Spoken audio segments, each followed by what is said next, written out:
This video brought to you in part by these fantastic sponsors. All right, so we are currently reviewing PsychoMiners account. And Miners, can you give me a quick rundown of what it is that you're having problems with, what it is that you're looking to do, where you're at, where you're going, what your main focus is? Probably getting to higher level hunts because I'm currently stuck at I think all of them on hunt 8 except for Banshee, which I've kind of not been hunting because I don't need the gear in Banshee. Um, One of my main problems though, aside from that, is I am not getting any speed gear. My gear never invests speed. I only have one unit above 160 in speed, and that's Kisa, and she's 200. Well, so the one thing that you have to understand about like speed and just gear in general is that everyone else literally gets every piece of good gear that you don't get. As you know, I rolled 15,000 Dragon's Claws and got two good necks. So that's definitely a thing. So now, are you currently doing Wyvern 11? No, I can't really farm consistently auto above Wyvern 8.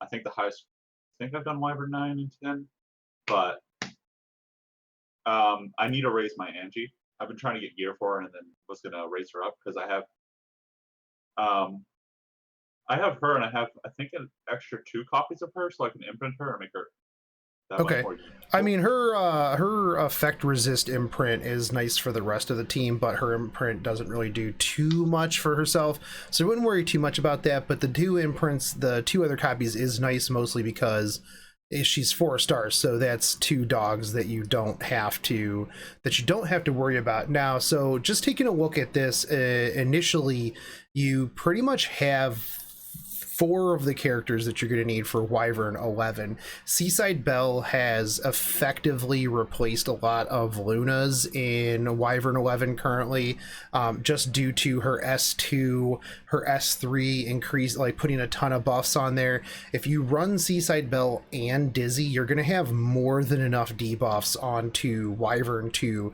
really reduce a lot of that damage that he's going to be bringing onto your Ange that you're gonna use for tanking eventually. So I would absolutely suggest investing some molas into Seaside Belle, because Seaside Belle is actually really good at Banshee as well. I've actually been running her in place of regular Belle with Baiken Lots inject for my Banshee team. So I believe, I don't know how she does in the Spider Queen raid. I don't typically, or Spider Queen hunt, because I don't typically use her there.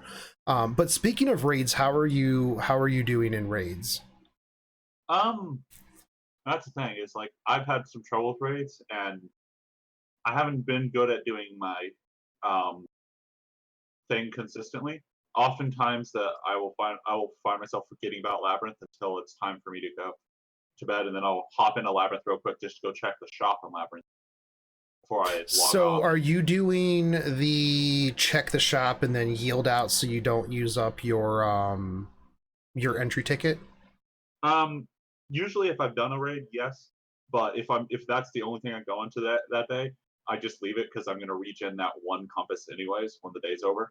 Okay, so one of the big things is that you should definitely be doing your raids as much as possible, and I would actually suggest looking at a labyrinth calculator and kind of looking at what you have available that gives you the most morale. Um, so that way you can, if you can get over 42 morale, then you can, that team on all, if you do a certain layout, which I can give you later and show you, you can hit every mini boss and every boss in three entries, I believe.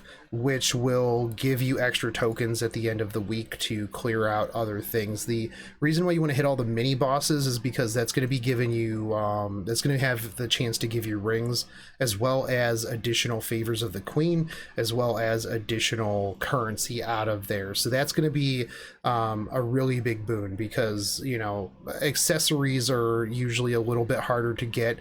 So hitting those mini bosses is going to help you gear out, except that, you know, raids are raids and you're never going to get any good gear out of it, and it's always going to be flat main stat right hand side rings anyways. So yeah, all my good stuff will go to snow, just like yeah, all of our individuals go to snow. right, Hey, why is it 100%. always me? Why is it always me? So yeah, so taking a look here, I wanted to look at some of the 4 stars that you don't have leveled, and see if like you're missing anybody specific that would be really good. Might want to focus on getting your Mont up, because her specialty change is very strong, especially in like the debuff meta. She's pretty solid at Guild Wars, as well as normal PvP defense, as you know, as well, because like kind of once you get her going, she's super hard to stop. That was kind of what I was planning to do next, because I've been kind of bad about my specialty changes, mostly because Montmo is like one of the first ones I've liked outside of Lorena, and Lorena's is almost finally done. God damn, is that one taking forever? Yeah, that one is definitely rough. I have, I think, like 2 more urgent missions done. Okay. The Are you others just doing need are you help. doing multiples at the same time? No, because I No. don't have anyone else that I wanted to special change. Fair enough. I would I would suggest in the long run specialty changing everybody, just because specialty changed Ruzid is pretty solid. Mascot Hazel's really good if you need a fire healer for Golem, because that's since you were talking about wanting to get into higher level hunts. I did see that you have a Sermina. Surmia, you do have a soul, so I mean those two right there are pretty solid for Golem. If you have a mascot Hazel, she's just going to give greater attack to, you know, to them, and they're going to be able to one shot Golem 11. So mascot Hazel is a good future specialty change character that you might want to work on. Falconeer Query is also still really good, and is really good in Banshee if you don't have regular lots or Ject. Actually, Ject is pretty clutch for Banshee 11. Really, really like good. 4 regular lots, so I'll probably use regular lots. Yeah, actually, and regular lots as well is a good replacement for auxiliary lots if you don't have him and you need CR push, because he already does that. Not only that, but he increases speed a lot. CR pushing your team forward, heals over time. I actually thought Lots was really good before, and then they buffed him, and I was like, huh, that's weird. Somebody else too that you might want to look into for your Wyvern team, if you didn't want to run Kisei or Dizzy or anyone else, would be Lulika, because the buff that they did give to Lulika is really strong. Yeah, if you couldn't tell, I do run Kisei. Yeah. She's my highest tier unit for a reason. Yeah, now one thing too to note here is if you are running Wyvern 11 and you are running Kisei, turn her skills off. Yeah, because because you're always wanting her to want her to do her S1, because of the potential shield being up. You don't want to run into a situation where you're S3, S2 and wasting time not using your S1. Well, I've heard it's mostly the S2, because S3 can still be useful, but like, because it can delay the shield. But I've heard that the S2 just wastes a turn. Yeah. Now, so are you just waiting to get some more dogs to max out your Araminta? Yeah, the game's like telling me, because I got like 3 of her in the span of a week, and I'm like, okay, game, I'll 5-star her. 6-star her. The reasoning for that was when I got the copies is when I got Kisei, so like 6-star Kisei. Then I got Seaside Belle and 6-star her. So like people I want to 6-star more have been popping up. That and I had a lot of fire units, so wasn't typically keen on it, and I was more keen on the water units. She is either her or Luluka's next, because if you check my box, you'll notice I have an extra Luluka. Okay. So just to add in another thing for Kisei's S3, the other reason why you don't want to have her skills on is because eventually once you get to Wyvern 11, you want that shield to like pop up to like kind of regroup and reheal your tank. but doesn't the S3 have a multiplier above 1.7? So wouldn't it do more damage than an S1 with 70% more damage anyways?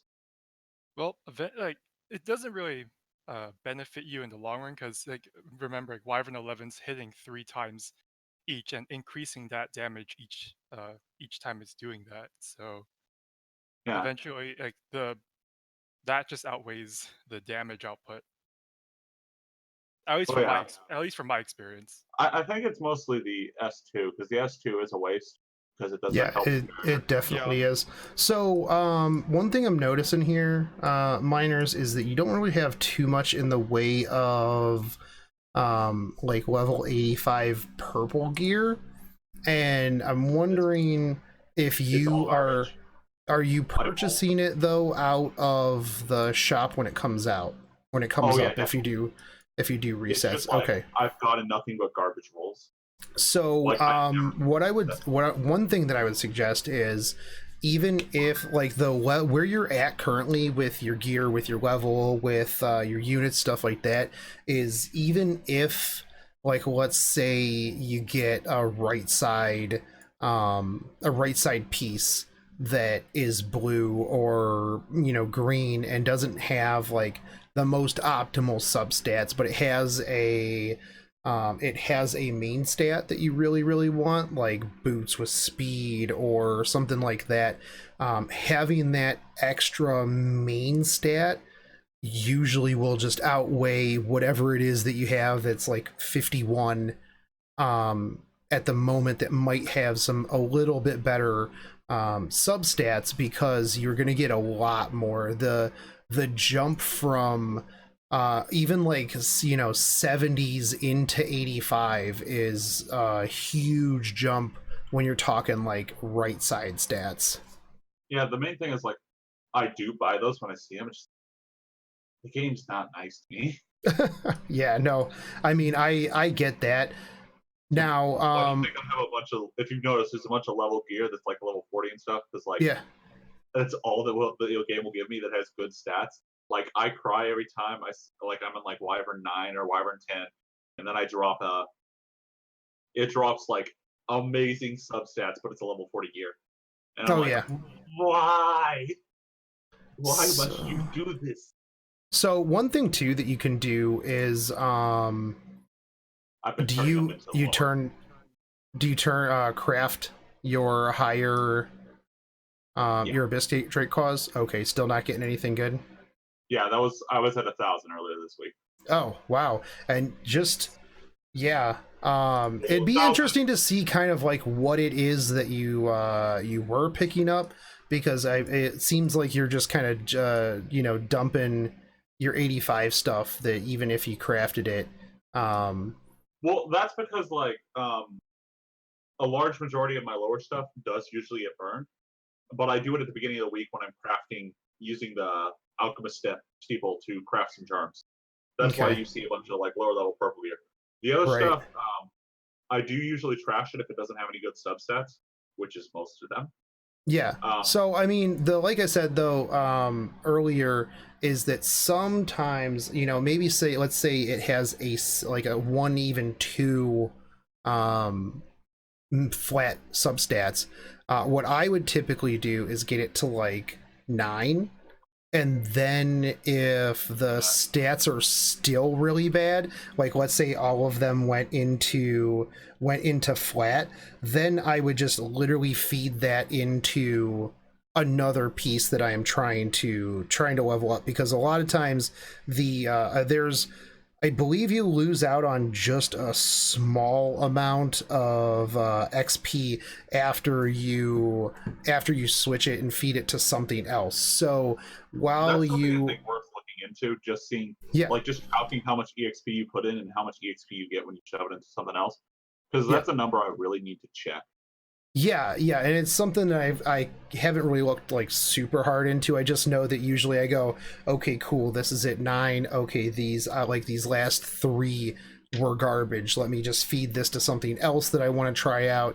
Because yeah, if you've got let's say you've got 2 flat stats, but you got 2 mains or 2 substats that you really need. Let's say it's speed or crit or health or whatever it is that you currently need that you need to help push. Because what you're going to be wanting to look for is like speed set with tanky substats to get that Ange into Wyvern 11 territory. So you're going to want to have, I think, Snow, what is it, 1200 defense and like 15k HP, like at a minimum for Wyvern 11 tanking.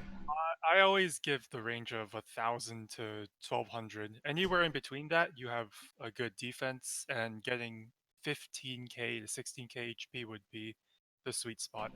Yeah. Oh yeah, I like to say 1200 defense and 15 to 16k because then that way you're in a pretty good spot, and the obviously the higher the better. So unless you're like as slow as a brick, which my Ange was for a while and I was having issues with that one. So yeah, so like effect resist, hit points, and then speed substats are kind of what you're going to want to look for when it comes to like building Ange gear. So the nice thing about Wyvern 11, however, is that's the only person that you need to gear tanky, really. So unless you're having issues breaking that shield, nobody else should ever really take any damage whatsoever. So one thing that you can do is even if you are building your Ange kind of slow but super fat, is if you specialty change Mont, you can bring her in as well as an off healer. So she's definitely a solid option as an off healer as well. I was thinking because the 2 options I had were, it was either going to be Kisei, Seaside Belle with Angie, and Lulika, or swap Lulika out for Dizzy, because either I use Lulika's defense and barrier to just mitigate damage, or just use um, the attack down that Dizzy gives to mitigate So the I damage. think overall you already have defense break covered with Seaside Belle. So you would literally be doubling up. And Lulika really just brings defense break on her S3, defense break on her S1, and a little bit of damage mitigation on her S2. Whereas Dizzy brings slow, blind, attack down. Not only that, but can increase the timer on not only her debuffs but Seaside Belle's debuffs. So overall, in the grand scheme of things, I think that Dizzy's going to bring a lot more to the table than a Lulika would.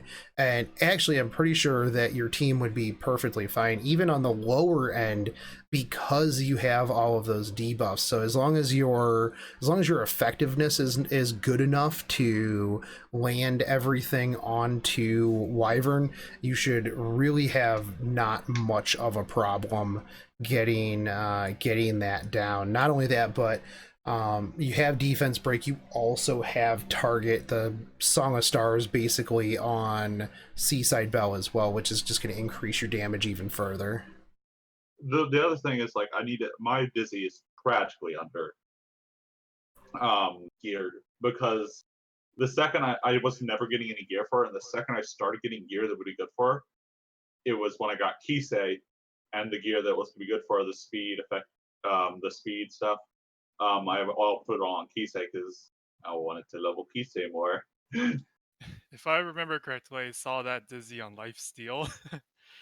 Oh yeah, because like, as I said, she is tragically under. She is tragically down. I need to just get better. Oh yeah, I'm really bad about locking my stuff. Mostly Yeah, because I never burn it by accident. Sorry, I almost never lock my stuff too. I just slam through everything. Is there any reason particularly why you have a whole bunch of artifacts not combined? Sheer laziness. Okay, fair enough. Fair enough. I did notice though that you do have an almost maxed out Spirit's Breath, and that's super amazing because literally the moment that you get an Oxlots, just max that out and max him out. That should, if you pull him, that should literally be the singular focus that you have until he is completely maxed out. The super tragic thing about that is I got all of those before I got Luluka.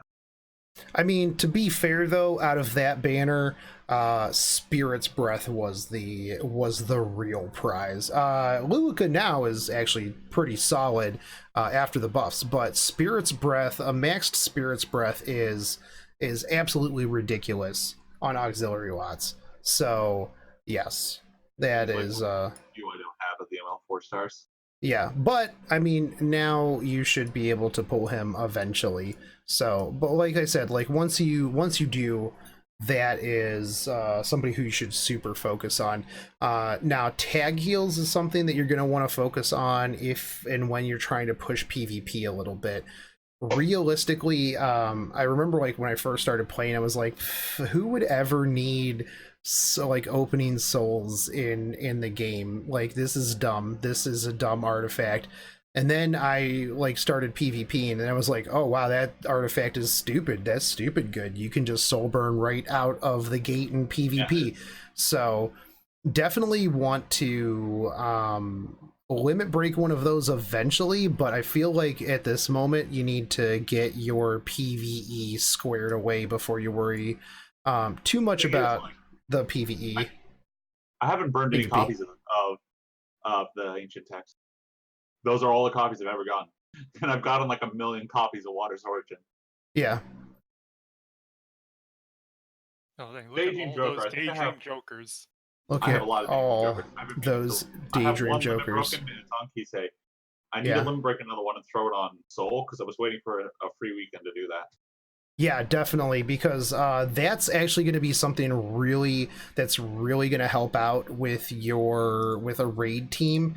So I'm gonna look at I'm gonna set up some quick teams on how I would run these. I have 4 teams right now. Oh my goodness! Just buy all the rest. Oh, there's Sky Swords. Just buy all the rest of them. Like, I literally, in any game that I play, the moment that I get in, I'm like, how can I max out the inventories of everything and every team? Because that is just like the most annoying thing ever for me. So the other thing too, you've got Baiken, so eventually Banshee is going to be really good. If you make Baiken ridiculously fat, super heavy attack, 100% crit with a bunch of crit damage, run eject and a regular Watts and regular Bell, and you will have Banshee 11 easy peasy. Now, one thing you're going to need for Banshee 11 is 2 potion vials, 2 maxed out potion vials, because unless your Ject is rocking like 240 plus speed, he can take care of most of the debuffs in Banshee 11, but he's not going to be able to take care of all of them, and the moment you can't take care of one, that's when she's just going to completely wipe your team, because Banshee 11 is a whole bunch of RNG BS for the most part. So you're definitely in a good spot for Banshee. Now, for your raid team, I would highly suggest Soul, Dizzy, and then I'm trying to remember who I have. Now, if you max out your specialty changed Thief Ruzid, that is also a really good morale booster. Now, I know that I typically run DN and no real healer, but you don't have a DN, so we'd have to look at, what other good morale characters. Now, you don't have to try to optimize right away. Just being able to get to the bosses, you get enough mini bosses on the way there that just being able to get to the boss and kill the boss will help you start getting better gear. The other thing too is you want to do your raids quite often, mostly because even if you're not getting good gear from the bosses themselves, you will be getting good gear from the turn-ins. So I know that in normal raid there's a really good speed chest, there's Unity neck that's pretty decent, and if you get the Unity Fang, that's a good set piece right there for like Bell. And then, you know, once you have enough of those speed chests, because that's really good speed gear, and then you don't have to worry about crafting anything. And if it does roll bad substats, well, you just wait until you have enough to get another one and try again. So just doing your raids every 2 days, buying the raid token out of the guild shop is pretty much super important as well, because you know you're gonna get better gear in general out of the raid, and then that's gonna just help catapult you into being able to do other hunts. So one of the big things that I tell people is that gear is a very, very slow progression, but like you just hit a point one day where you're like, oh, I can now auto this 100%. There is something I would like to comment though. Yeah. Like, because this is something I've found a lot of trouble in, and this is something you can probably make a video out of. Is like I find a lot of trouble finding info about what's in the raids. Like not battle wise, but I mean reward wise. Like the wiki doesn't really have much on what the rewards are or anything. Okay, yeah, no, and that's I mean that is a good point, mostly because each individual boss has a specific piece of gear that is a specific set. So take Hell Raid Archon, for example. He literally has a chest piece that is always counterattack. So it's a level 88 counterattack chest piece, and I thought actually that it showed in the raid if you checked out the bosses. I think it has there. Yeah, so if you look here, the normal difficulty, now you're right, it doesn't show you what set it is, because if you get Karakonis's Decision Helm, I believe every one of those is a specific set. I also don't know about like the chest stuff. So what was this now? It should say when you click on it, it'll say receive one of the following. Oh, one of the following. Oh yeah, it does say down at the bottom, miners. So if you look, Arakon's chest plate, every single time it's going to be counter set. So out of Hell Raid, you know that if you're killing Arakon, you're going to get either his chest piece, his boots, or a Fang. Or if you're me, you're literally going to get none of those, because I don't get anything from Hell Raids. So they really need to do something about that, because yeah, like you get only one bug charm a week, or two if you like spend 1,200 ancient coins, and then you get nothing out of it. I need to farm normal difficulty for first, because I don't even have that down. No, it's a 0%. I have yet to beat a boss in that. So yeah, I mean realistically, like let's see, so Archon would be your first boss that you should be taking down. He's really not too super hard. You have enough cleave damage that it should be pretty easy for you to take him down without too much issue. I haven't tried in a while, mostly because I've been doing Nixie's Sanctum and exploring there. Okay. Because I so for a while, and then it's like, because there's so much to do in Epic 7, I kind of just Raid just kind of fell at the wayside. I'm like, what do you mean you don't play 16 plus hours a day? Sorry, I can only manage 15.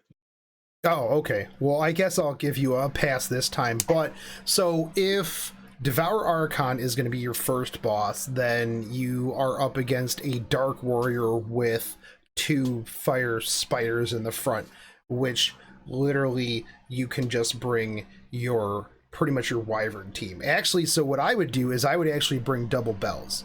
I would put a Daydream Joker on Bell, and I would put Seaside Bell's artifact on herself, and that would be the team that I would run. Build up your Ange, put her in the front, and you are literally golden, because Bell is going to be doing percent hit. Actually, you know what? Put Soul on that team too, and you should have zero problems with raids whatsoever.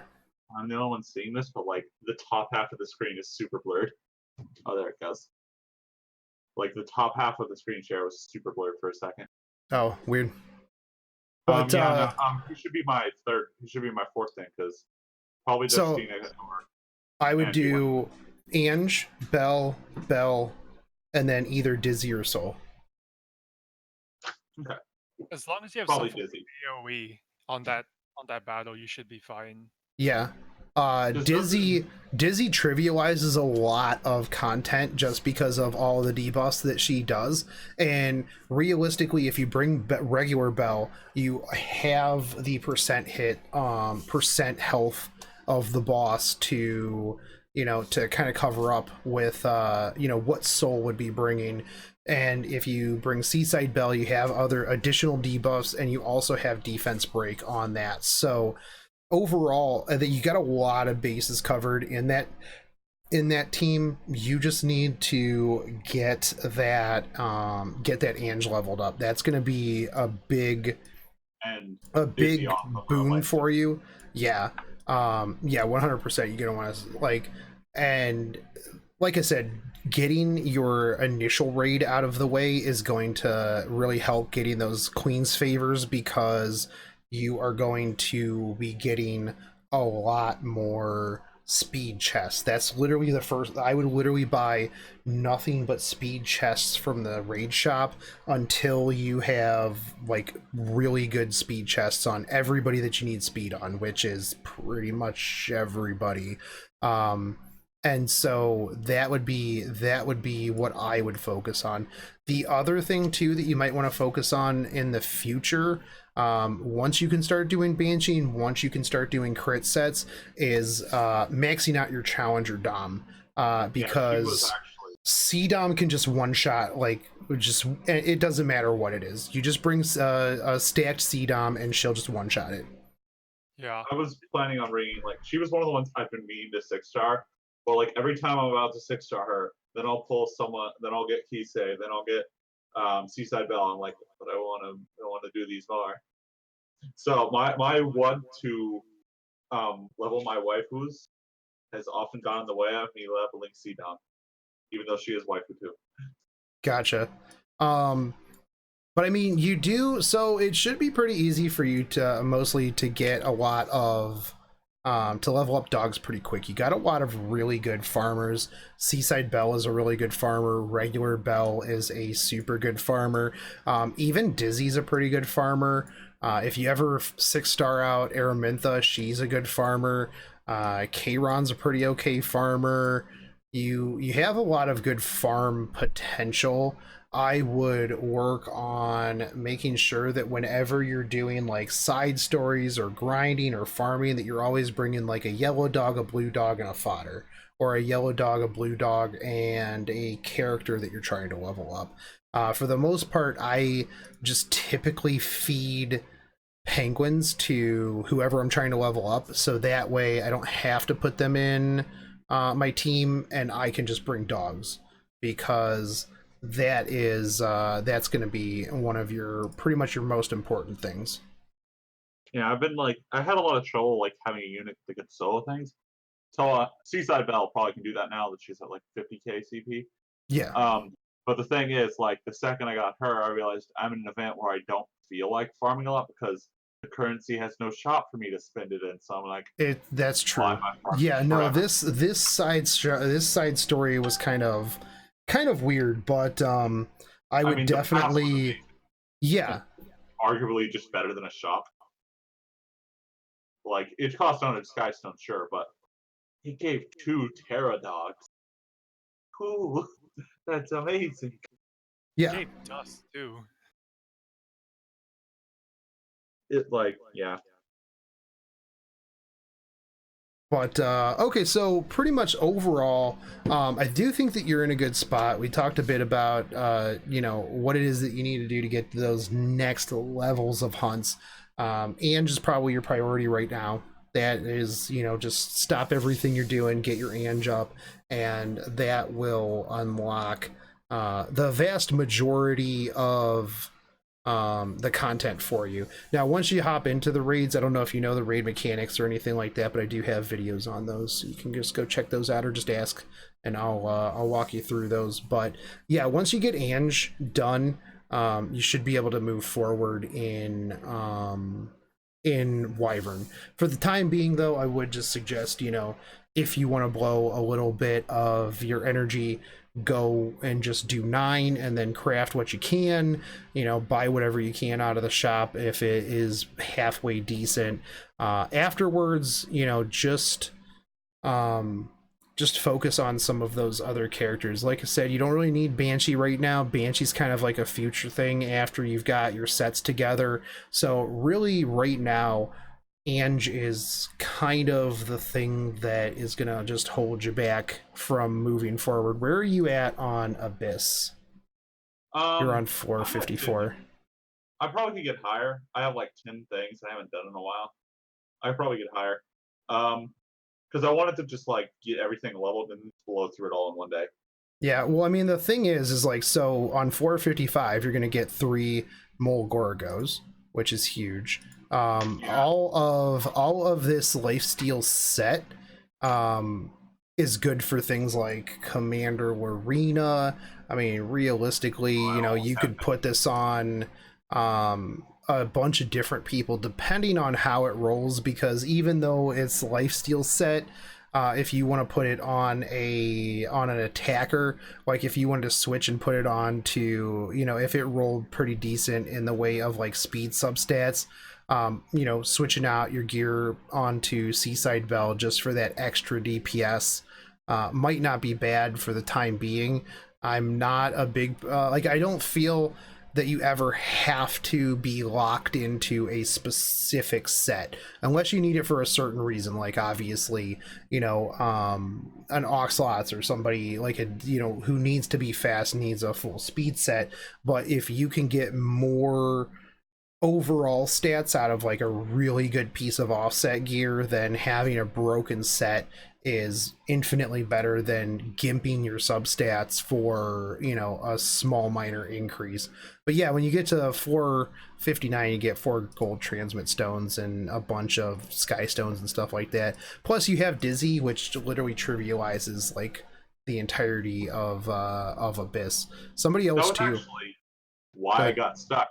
Because 454, it has a Purgus that will just counterattack every time you AoE. So actually, my Dizzy was getting killed by it a lot. Okay, yeah, no, that one does suck. I had to take a whole bunch of single targets there as well. But one thing too, if you want to push further into Abyss, is this beautiful drill-haired girl right here, Litica. Her plus Dizzy just can literally lock a single target down, and they'll just literally never get a turn. Yeah, I was going to raise her, but like when she came home, it hurt because like that was one of my I thought my last roll for Fallen Cecilia before they announced the 2-week extension, and then I just got her. I see a 5-star animation. I'm like, is it finally going to be her? So when it was Litica, I'm like, I like you, but I'm gonna forget about you for a while because it's painful. Yeah. Have you tried taking a stacked C-Dom to just blow up that Purges, that floor? Not yet actually. I've taken stack seed on to a lot of other things to see her You blow up. are going to want to, if you do take her, you're gonna want to get her speed up a bit more. Yeah, because like 102 is pretty slow for her. What I need to do is, for example, that necklace I believe is a crit chance, right? No, it's a crit set with crit damage. Oh yeah, okay, crit damage. Okay, that's what it's supposed to be. Because initially I put crit chance into her, then I realized she gives. I think her thing is 50% crit chance increase. or something like that. Yeah, it's Um, crit buffs are flat 50% increase to crit chance.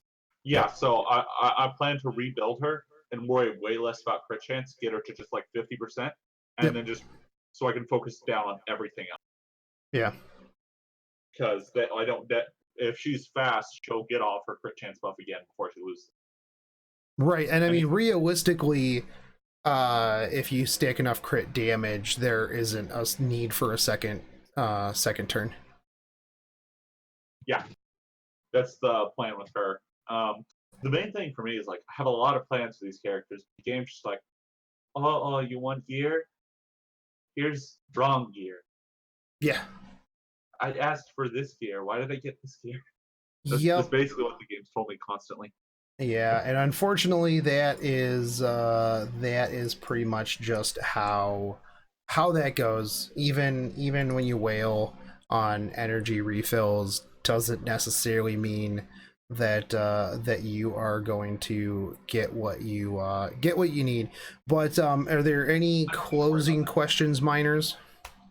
I don't need to worry about energy. I have over 200 leaves right now. Oh my god, I wish I Energy is had not a 200 problem. leaves. Like there was a while I was actually using my leaves some energy, but then like on like Wyvern to try to get better gear, and then after like I think I went a solid week without a actual piece of usable gear, and like it broke me. I stopped Oof. farming for a while. So Understandable. aside from that, not much more. Okay. One of the main things I took out of this was the raids. I don't know anything about the rewards and raids. Yeah. Yeah, That's something raids are huge. They are and the thing is like once you get some okay gear, then you're really going to want to try to push into Hell Raid, because like the minute that you get like a good piece or two of gear in there, plus the other thing is like the one of the items out of the shop in Hell Raid is a level 88 speed dagger, which if you get ridiculously lucky will have like 20 plus speed on it and is like stupid broken. You know what I wish they would do? At least for arena gear specifically. Maybe not like Hell Shop Raid because you can farm that incessantly. But arena gear, we only get one time ever. So you know what I wish they would do? Give it to us pre-leveled. Yeah, that So would be good. Or if you could just pay to re-roll it, just turn in your previous one. Yeah, no, I've mentioned that one before because yeah, that's a big thing. But you know, we'll see. I've got to make a video at some point about my feelings about gear. Yeah. Also, if you could make a video that just like explains what like what rewards raid gives, because a lot of the time it's unclear about what you get from raids. Like for like months I didn't even know what raids had. Yeah. I didn't I even mean, know I'll go Galaxy. over. Yeah, no, I can go over. I'll go over. You know, the benefits of raids and the reason why you should be hitting all of the mini bosses and stuff like that. Yeah. The thing about So raid is that first you do it for the gear, but eventually once you get to a certain point, you just want them to drop the Galaxy galaxy bookmarks. bookmarks. oh yeah, yeah. I'm just like, oh, another piece of gear when it could have been a galaxy bookmark or an additional you know, favor so I can turn it in for not a Molgora seed. I have a love-hate relationship with Galaxy bookmarks because they won't give me an ML 5-star. You and the entirety of the Epic 7 Facebook groups. Says, are you part of that group? Because you got that triple ML 5-star, you son of a bitch. Yeah, but I didn't get it off of the refund where everybody, that's what everybody was salty about. But anyways, miners, we got a couple more of these to go through, so I am going to call this one here. And yeah, man, thanks for letting me review your account. I hope that I helped out, and I'm looking forward to seeing what you do with this.